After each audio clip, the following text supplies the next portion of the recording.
Because this session is slightly shorter than the previous one, so we would like to start and move back to the south. Well, for Spain, Bilbao is considered the north, I guess. So that's a bit of an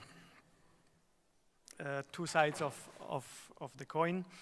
And I would like to invite Asier Abaunza, so from Bilbao, who will report on a new district which is being developed in Bilbao, or is under development, I assume, a district which is prone to flooding. And since I received the presentation, I tried to pronounce this, Sorotzaure. Yeah, perfect. So I assume it's a Basque name for that area, and I'm very glad that we have an elected councillor here who has basically two hats. On one side, he is the elected councillor of the governing Basque National Party for urban planning in Bilbao, but at the same time, you're also in the implementing capacity and the planner, or in the planning of the activities. So I think that's an interesting insight, so that we get both the political view, but also the implementation view on that. And what I also like is, find interesting, that you have been a councillor for transport and mobility, traffic and transport in the city, and we were just talking about the enormous challenge the city of Bilbao had during the last 30 years, the transition from an industrial city with heavy industry and decaying industry, and turned it into a green city. And I mean, have you been green capital yet? No, we have been forest capital, but not forest capital. Yeah. But I think you would deserve the green city award. And also in terms of transport issues in the city, you have done a lot, the tram, for example, and all these new initiatives which you have been doing, and Bilbao was turned in real a modern city. And now you are at the forefront in building a new settlement which is at the same time flood-proof. So you build the resilience right into the rehabilitation of a new settlement. So the floor is yours. Thank you very much. Well, first of all, I will introduce which space we are talking about. Sorotzaure, it's a space which actually it's an industrial space in the middle of the city. Bilbao, it's a small city, it's 350,000 inhabitants, but we are the middle area of a metropolitan area of around 1 million inhabitants. And Sorotzaure is just in the middle of the river, but it's in the middle of the metropolitan area. Till more or less the end of the 90s, the port was in the river. Bilbao is 14 kilometers far from the sea, but the sea gets till the city. We have tied up and tied down, and the port was in the riverbanks, occupying the only flat land that was in the valley. And so the city was giving the back, and this neighborhood, this new neighborhood, was part of the port infrastructure. It was docklands. And we had also quite a lot of factories occupying this space. The port has been moved out of the city. We have built a new outer port in the seaside. And most of the still profitable companies that were working here, the industrial companies, have moved also out of the city. And so we are now transforming this area of brownfields, because it's a great opportunity space for the city. The idea is to transform that artificial peninsula in an island.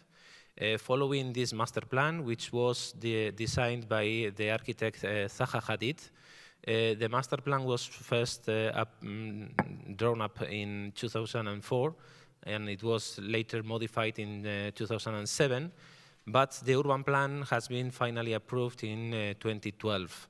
And now we are developing the first urbanizations and the first buildings of this new urban space.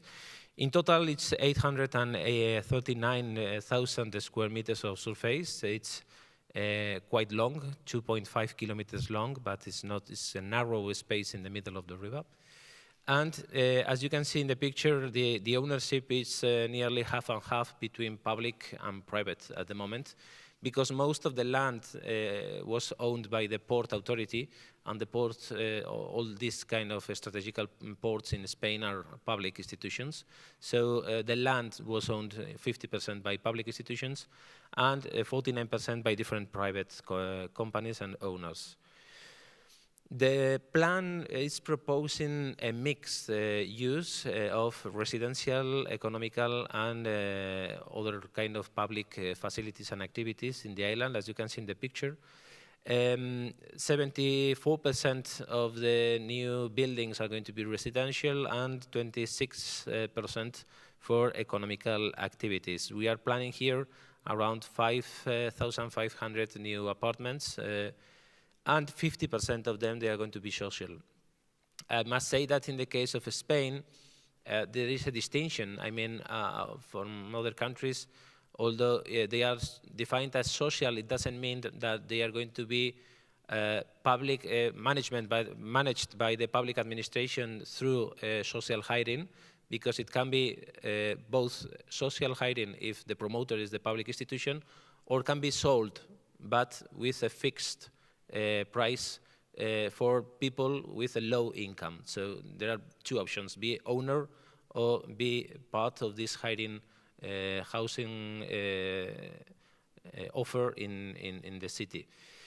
So that's 50% of social housing. It will be divided in between houses for hiring and other houses that will also be sold to new neighbors that are going to buy their houses here in this area. We want to look to the future but preserving our past, because we have done through 30 years a huge transformation process in the city, as previously was said, but maintaining also our roots, our identity in the city. And here in this area, we want also to maintain that industrial memory of this area that we are going to transform. We don't want to demolish everything. We want to preserve some things, and later we will see some of these elements. For example, in this area, there were 320 apartments, around 500 neighbors living in this area. They were living in between the factories in the past, and we want to preserve all those houses. We are not demolishing any of the pre-existing houses of this neighborhood. And we are also going to maintain 20 industrial buildings for different purposes. Most of them, they are going to be used as spaces for public services, for public facilities. And some of them also to relocate some existing economical activities that are compatible with the residential use that is going to be next to them. So there is not going to be any industrial activity anymore in this island. We are going to focus it more in knowledge-intensive business and digitalization, university, job training, and we want to build a knowledge-based new district in this area, because also this neighborhood is in the middle of the university triangle of the city. There are 3 university campuses around this island, and so it's very well located to host this kind of advanced service provider company space, and for these new university degree schools in the island. To preserve these existing buildings, we are providing technical advisory and also public subsidies to the communities in the restoration, the refurbishment of those existing houses. We have already invested 6.6 million euros in subsidies for the restoration of these houses. It's around 56% of the cost, of the real cost of the works done in these houses by the owners, I mean by the neighbors in this case. And in this restoration process, we have also tried to bring energy efficiency solutions to these new houses, but as they are private, finally it's the owner of the house, the one deciding which of the solutions they are implementing in their own houses. But we are providing that technical advisory, and providing also that public subsidy to do the restoration. And apart from that, we want also to preserve some elements that were part of the docklands and part of the factories that were in this neighborhood of Zorrozaurre, and we are going to maintain them in the urbanization of the parks and the green areas that we are going to make new in this new district. Some of the cranes, for example, here in Zorrozaurre there was the biggest factory, the biggest company in the world producing those big chains for ships and petrol platforms. It's from Bilbao, and the factory was in the middle of the city. They have moved the factory to a different place, but we want to preserve those chains as something to remember that industrial past that we had in this area. The contamination, the pollution work probably is the most critical part of this new urbanization process, because most of the land, some of the fields were polluted because of the previous activity, industrial activity that was there. There are 285,000 square meters polluted that must be cleaned before building the new neighborhood. We estimate around 10 million euros the cost of cleaning these soils in the island. And this budget must be paid by the owners of the land. The law applies to the owner of the land. The one developing the activity is the one cleaning the soil. Apart from that, probably the most important work that we are developing at this moment, we expect to finish the work at the end of this year, is the opening of the canal. The canal is artificial. It's the one transforming this area in a peninsula. We want to open it completely to transform the peninsula in an island. That way, we are going to reduce the flood risk in all this area, and also it's even making the space more attractive, because we are widening the waterfront in the city. And as I have said, this work is going to be finished at the end of this year. It's developed by the City Council, and we are paying the budget of the cost of opening this canal. Apart from that, we are planning sustainable mobility. We plan to have a tram system connecting all the island from one part to the other. And we want to have also emission-free buildings. And here we are working with the entity of energy of the Basque Country to develop new buildings based on geothermic and heat pumps in this area, as a way of reducing the impact of these new houses in the middle part of the city.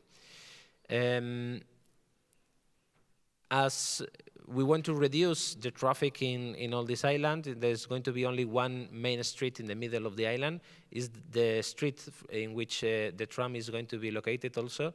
All the waterfronts will be pedestrian in both sides of the island, and so we are going to transform the actual road by the river in a long promenade by the water. And as I have said, we want to have a mixture of different activities, of economical activities, cultural activities, education, and housing, everything mixed in this new island. I will go a little bit quicker because we have short time. Apart from that, we expect to have two technoparks, two urban technoparks in both sides of the island, occupying around 150,000 square meters built, and we expect to have here around 6,000 new jobs. We are already talking with different companies to come to the island, and there are some projects that are already closed, that are already arranged with some companies to come to these urban technoparks. In total, there are going to be 19 new buildings in this urban technopark in the southern part and in the northern part of the island. And as I have said previously, there are other 20 industrial buildings that they are going to be used for different purposes.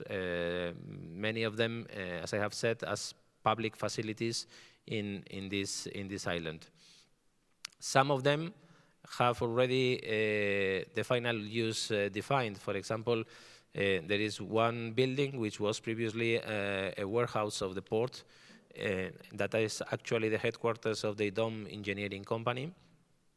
There are other two buildings which are there located as Beta 1 and Beta 2 that are owned by the municipality, and they are going to be transformed in two different schools for two different universities. In Beta 1 is going to be the Japan University, which is a university, an international university based on the creation of video games and digital design. They have other university schools in Seattle and in Singapore, and the third one is going to be here in Bilbao. And the other one, Beta 2, is a project which is financed by the European Commission with the University of Mondragon. Excuse me. Which is going to be a school based on innovation and in advanced services for the industry. And apart from that, in the building of Papelera, which is on top part of the picture, we are now finishing the negotiation with another university, a private university, which is also focused on the design. They have a degree on design. Apart from that,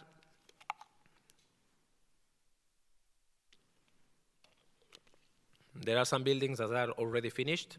This one, for example, is EMQ Zorrozaurre, which is the biggest private hospital in the city. The design is done by Carlos Ferrer. All the parking that is previous to the building in the picture is the space that is going to be opened. I mean, it's going to be water once the work is finished. This picture is sold. Actually, we are working in this area. The urbanization project in which we are now gathers the right river bank of the canal, the southern part of the island, the northern part of the island, and building the two bridges. The two bridges, well, the first one is already built, is the one on top, in the top of the picture, is the Frank Gehry Bridge. It's not because it's designed by Frank Gehry, it has his name, but it's not designed by him. It's designed by Arenas and Associates Engineering Company. And the second bridge is going to be built, the works are starting this year, and it's going to be finished in 2019, is the one in the lower picture. Apart from that, in the right riverbank, we want to preserve an area where usually we have floods. Whenever we have high tide and it's raining, we have here floods quite often. And so in this space, we are going to build a promenade a little bit higher than it is actually. And we are also to build a pipe of 1.5 meters of diameter and 350 meters length to gather rainwater while the tide is up. It's going to be as a storm rainwater tank, but in a pipe to gather that rainwater when the tide is up, and when the tide is low, we can free that water again to the river. This is a view of this area where we usually have those floods when we have both things, tide up and heavy rain. In the middle part, here you have a picture of the urbanization that we are expecting to build. We are starting the works this year, and it's going to be finished in 1.5 years, more or less, 2 years. We plan there covered playgrounds. We are building this kind of covered playgrounds all around the city for the children to have places to play, because in Bilbao we have quite a lot of rain all the year long, so it's difficult for them to have a space to play in the street, and so we are building this kind of covered playgrounds all around the city. And in the other part of the promenade, in the right riverbank, we are building the promenade in 2 different levels. So the second part of the promenade is going to be 1.5 meters over the previous, so that the lower part can be covered by the water when we have this flood risk in the area, but not the upper part of the promenade where they are going to be the entrances of the new buildings in this part of the neighborhood. This is a view of this area, how it is actually. The building that you can see on the left part of the picture is going to be transformed in a public sports center. So it's not as you can see in the picture. Apart from that, well, in the island, all the new buildings, they are going to be built at least 1.5 meters over the actual level. Why 1.5 meters? Because that was the level of the flats in 1983, which were the worst flats that we have in the last century. So all the new buildings will be over that flat level, but what we do with the existing buildings that we are not going to demolish. So we are going to build a flood protection wall to protect those old houses that we are refurbishing, actually, so that downtown is going to be protected from the floods. And apart from that, as I have said, the island is very long, 2.5 kilometers, and it's very flat. So to gather all the sewerage, actually there is no sewerage system in the island. Everything is as it was in the 80s. They are throwing everything directly to the river. So to build a new sewerage system, we want to build a complex pumping system so that we gather all the black waters all around the island, and we launch those waters to the treatment plant, which is next to the city but out of the urban space. And apart from that, for the rubbish, for the trash, we are also building a pneumatic gathering system in all this neighborhood. Apart from that, I have said that we have new buildings higher, that we have the old buildings protected by a wall, but we have the same problem as previously has said. When we have tied up and heavy rain in the old part of the island, we will have a basin between the wall and the new houses.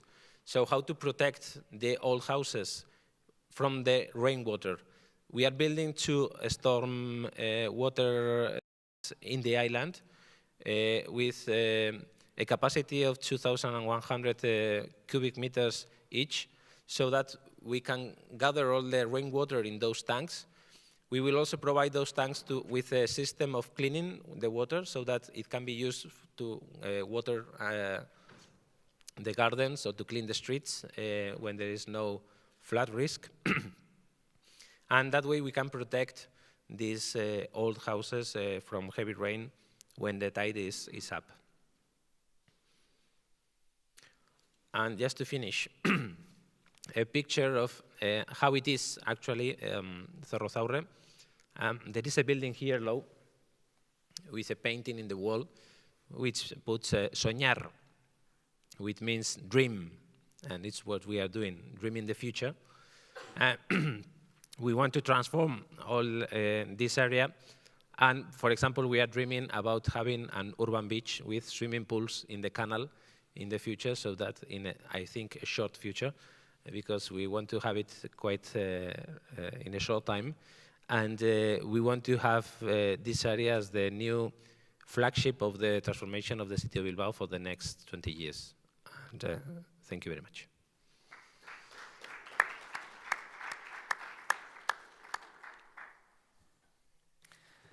So thank you very much, Asier. You will turn Bilbao even more beautiful than it is already is. So I would like to open the floor for questions. I think there are a lot of interesting aspects here. So we have a first one from Denmark on the back side. Anybody else? Not yet. You still have time to think about it.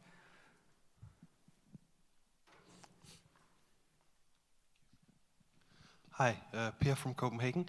I just wanted to hear you. You told us that the new level would be 1.5 meters, and that was chosen from the worst event.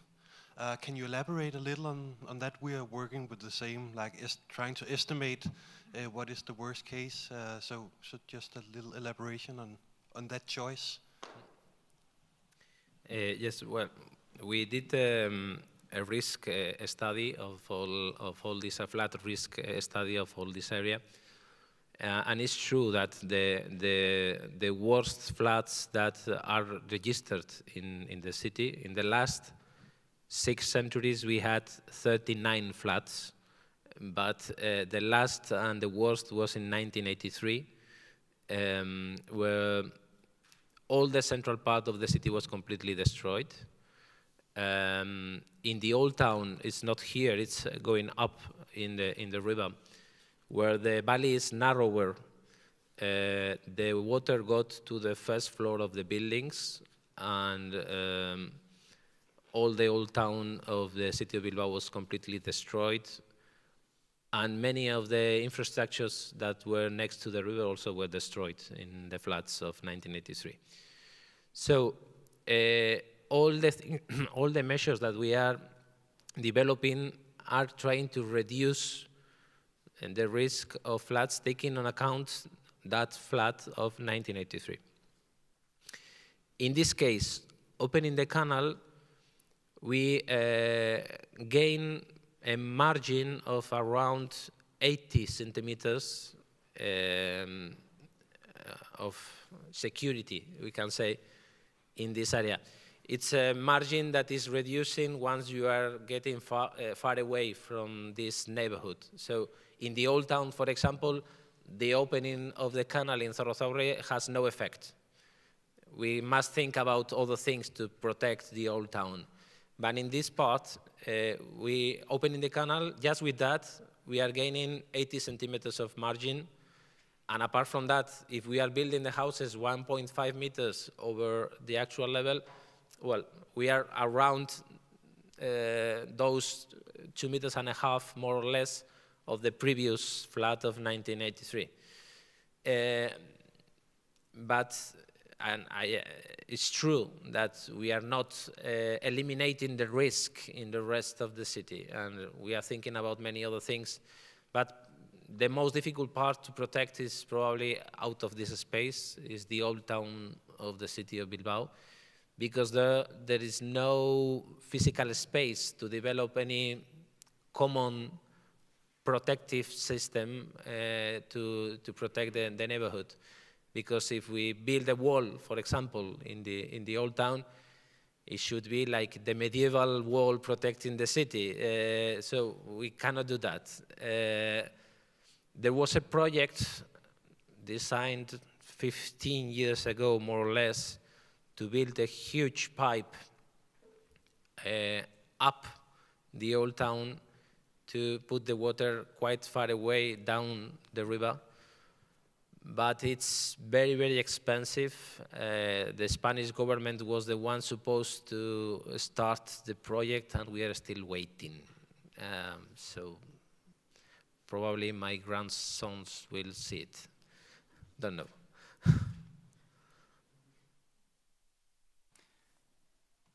One more question here. Who else? I see there's a need for coffee, huh? Hello. There are more. Okay. Eduard Batllori from Girona, Spain. This project is wonderful, but who is going to pay this project?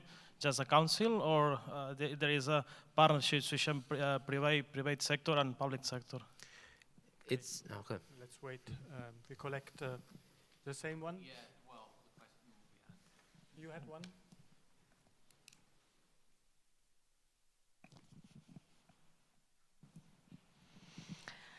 Hi, I'm from Bratislava, Eva, and my question is regarding the flood protection, since I know from Bilbao, as we are in this one project on climate change adaptation, that flood protection is a big concern in the city.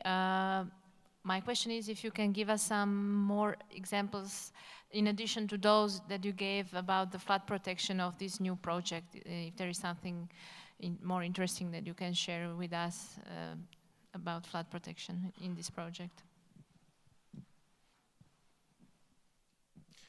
Well, about the first part, we calculate that the total cost of this operation is around 212 million euros, more or less. How to pay it? As I have shown, it's a mixture of public and private. The publics are 51%, and the privates, the other 49%. So the payment of the cost is that way. I mean, the public is 51%, and the private 49%. There are nevertheless some projects that have been taken out of this cost of 212 million euros. For example, the opening of the canal is being done by the municipality. And the tram, when it's developed, it will be paid between the Basque government and the municipality. It's not part of the cost of the urbanization that the owners of the land must pay. Just the part of preparing the streets for the tram, but not building the tram. I mean, the streets will be built, taking on account that there will be a tram, and so there will be a space already prepared for the tram, but there's not going to be a railway already at the beginning. It's coming later, and it's going to be developed by the Basque government and the municipality, as we have developed the rest of the tram system in the city. The rest of the tram system in the city has been paid more or less 80–85% Basque government and the rest the municipality. But in the rest, they are privates taking their part of responsibility in this new development. So since 2012, when we finally approved the urban plan till today, there are privates that are still there investing money, because they must invest money previously. They have the soil prepared, the land, the field prepared to build what they have the right to build. But there are also some privates that they have sold their property and they have gone out of this operation.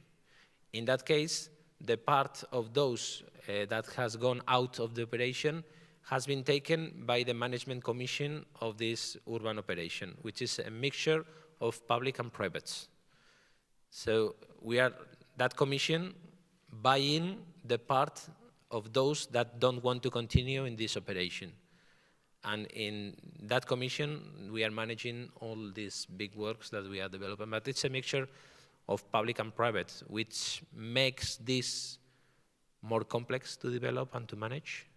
And that's the reason why we started in 2007, and now we are building the first houses, which is 10 years. What for us is quite a long time, because we have been developing all the transformation process in Bilbao quite quickly, and this has been more slowly than the rest of the projects that we have developed in the city. But it's because of the complexity of having so many privates in the operation, and well, it's true that they are the public institutions, the one pushing the operation ahead. And about other measures that we are developing in the city, for example, we are reforesting the mountains around the city in public lands that we own in the mountains surrounding the city, consolidating a green belt around the city and connecting that green belt with the middle part of the city so that citizens can have leisure in that big green forest around the city. We are also consolidating the mountains and the hills around the city, because in the floods of 1983, we had the problem of the water, but in some neighborhoods, we had the problem of the soil of the mountain. Some of the neighborhoods were literally buried under the mud and the stones coming from the mountain with the water.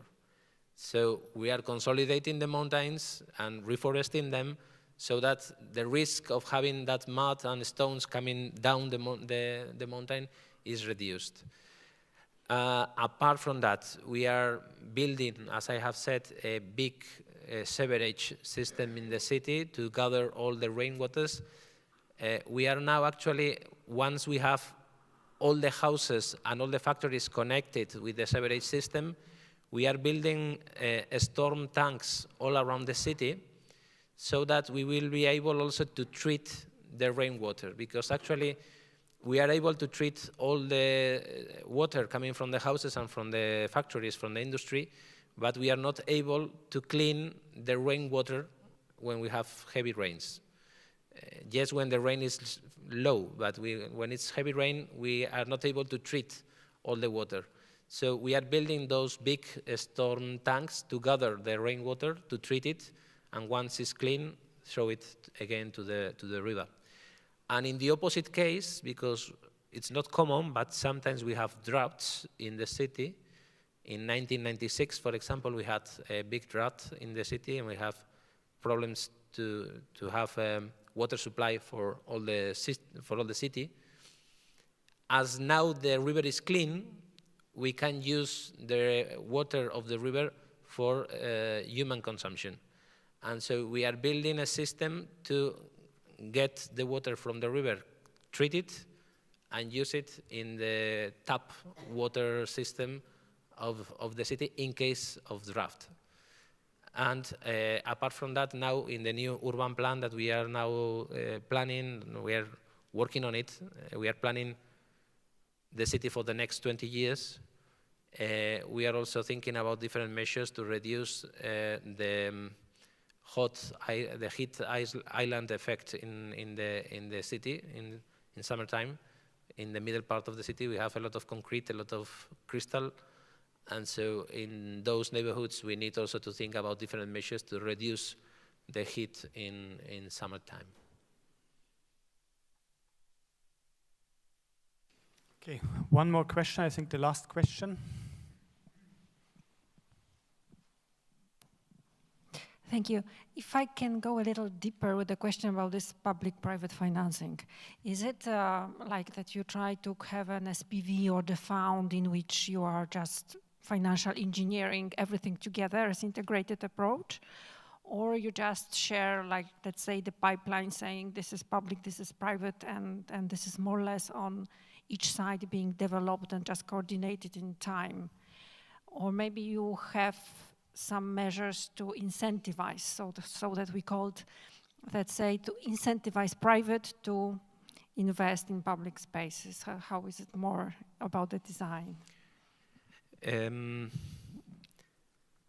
Most of the big works of this new district are managed directly by the Management Commission, which is that public-private mixture of owners. They're taking just on account the public institutions and the big private owners. We are around 65% of the ownership of the island. So we are, the Commission, taking the decisions about this must be done, and this is going first, this second, this third, and planning also the works, how they are going to be developed. And also, is the Commission the one I don't know how it's said in English, preparing the public quiz for the contract, the public tender to develop these works. And so all the owners, public and private, provide budget to this public-private commission, and is this commission the one developing the works. So we gather the money from all the owners. You cannot say that you are not going to do it. You must do it. And if you cannot now, okay, you will have to pay this much. And we note it, we put it in a list, and you have a debt of this much because you are owner of the no. 0.5% of the complete field of the complete land of the island. And this amount is your debt with the Commission, so you will have to pay it. You will see how to pay it, but you must pay it. But the owners that they are staying in the operation, they must pay for those works that are common. There are other costs that are individual. For example, the depollution cost is individual.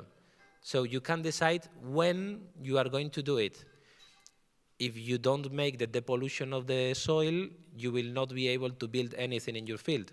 So it's up to you to decide when you are going to build in your field and where you are, when you are making that decontamination of the soil in your field. It's up to you. But you must do it finally, because it's your field. But there are other works that are common, and you are part, and you must pay your part. Apart from that, the Management Commission also is, of course, trying to find finance from different places. And in fact, we have some funding coming from the European Commission in some certain projects. For example, in this opening of the canal, we have European Commission, those structural funding for this work. And in that university project that we are developing in one of those industrial buildings, we have also funding from the European Commission to develop that university project in that building. So we are always searching for external finance, which is going to reduce the cost for all the owners. But if we get the funding outside or not, this must go on, and each of the partners must take on their own the responsibility.